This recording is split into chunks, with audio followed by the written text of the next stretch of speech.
Hello everyone, I am again Sir Don. So here in this lesson, we are just going to illustrate rational algebraic expression. So at the end of this lesson, you are going to define or illustrate rational algebraic expressions. So based on the definition, rational algebraic expression is a ratio of two polynomials provided that the denominator is not equal to 0, or in symbols, we have P over Q, where P and Q are polynomials and Q is not equivalent to 0.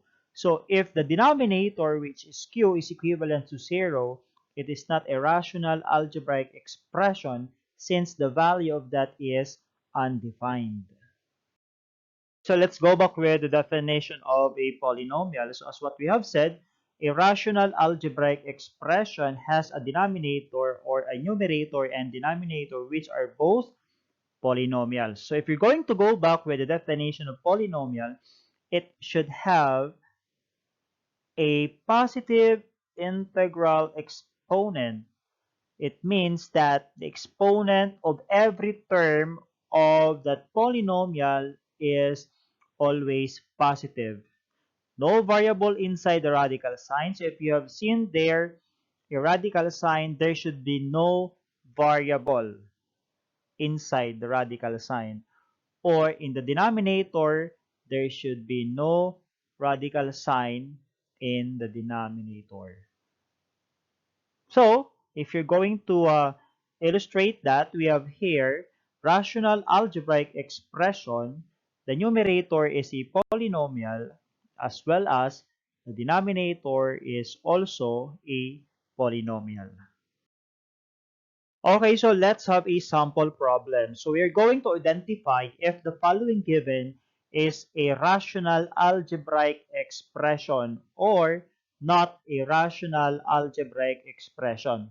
So to identify if the given is a rational algebraic expression, the conditions are the numerator and the denominator are both polynomials. You have to consider the numerator and then the denominator. So you have to look for every term of the polynomial. If there is no negative exponent, that means that that is a rational algebraic expression.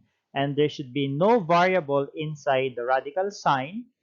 Variables a, b to the z, both in the numerator and then the denominator.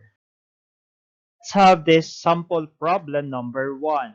So the given is 3x plus y over 2z. Okay, so you have to evaluate, is there a negative exponent in every term? So there is no negative exponent. All exponents here are positive. So there is 1 here. The exponent here is 1, positive 1. The exponent here is also 1 or positive 1.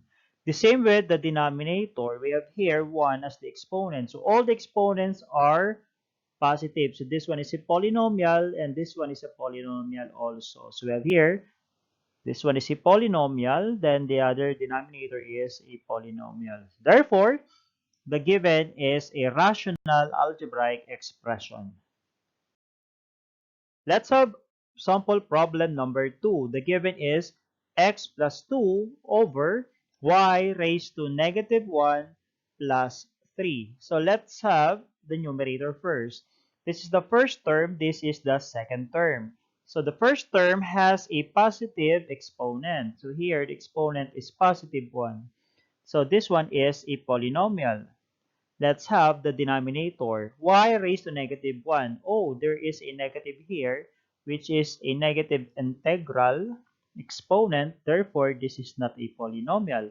Therefore, the condition it should have both the numerator and the denominator are polynomials. So the numerator here is a polynomial. However, the denominator is not a polynomial because of the presence of this negative 1. Therefore, we can say that this is not a rational algebraic expression.